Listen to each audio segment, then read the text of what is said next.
قناة رأي عام يعني يمكن من القواضي اللي كانت مستغربة جدا في رمضان. وقعت قتيلة خطيبها بسوهاج في منطقة جهينة. كنا بنسأل نفسنا ليه المتهم عمل كل دوت. مفيش مبرر للقتل، انما اكيد في دوافع.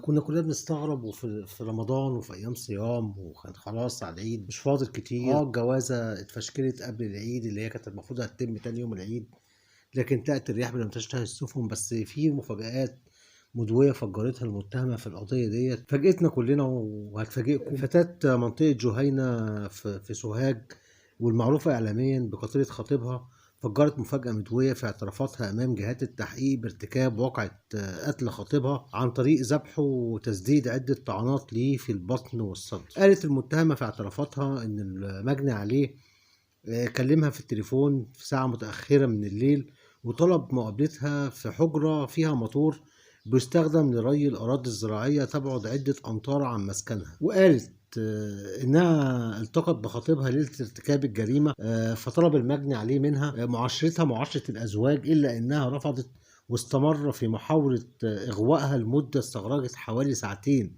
من حوالي الساعة 3 صباحا لحد الساعة 5 فجرا. وبتقول لما ضاقت من محاولاته واتضايقت خلاص وجابت آخرها، أخرجت سكين كانت بتحملها في طيات ملابسها، وسددت له عدة طعنات قوية في الرقبة وفي الظهر، وحاولت تعدي عليها بيديه فتلطخت ملابسها بالدماء، ولكنه سرعان ما سقط في الأرض، فسددت له 11 طعنة بعد ذبحه في أماكن متفرقة من الجسد حتى تتأكد من أنه فرق الحياة. دي في الجريمة اللي كشفت عنها الأجهزة الأمنية بمحافظة سوهاج. غموض العثور على جثة شاب مسبوح ومصابا بعدة طعنات متفرقة بالجسم في قرية جهينة شمالي محافظة سوهاج.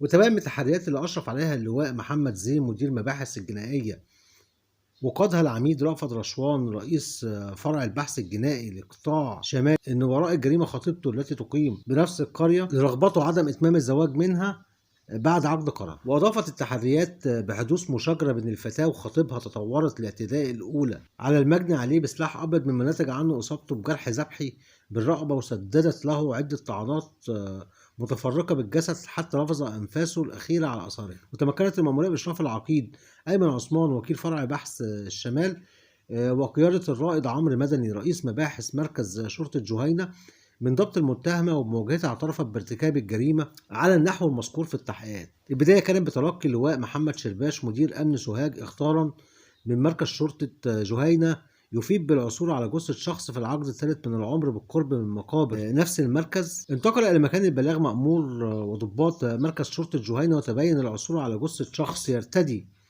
كامل ملابسه، وتبين إصابته بجرح ذبحي بالرقبة وعدة طعنات متفرقة بالجسم، ولم يتعرف عليه أحد من أهالي المنطقة. وتم نقل الجثة لمشرحة مستشفى جهينة المركزي تحت إشراف وتصرف النيابة العامة. وتوصلت التحريات أن الجثة التي عثر عليها تخص المدعو مصطفى 27 سنة مقيم بناحية القرية دائرة المركز، وإن له معلومات جنائية. وحرر محضر بالواقعة وتوالت النيابة العامة التحقيقات. يا جماعة جريمة كانت بشعة.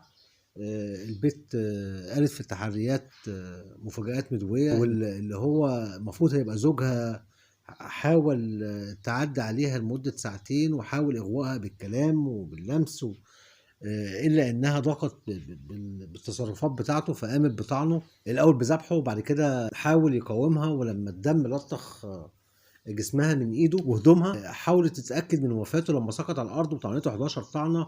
ودي القصة كلها في التحقيقات الأولية للواقعة ديت.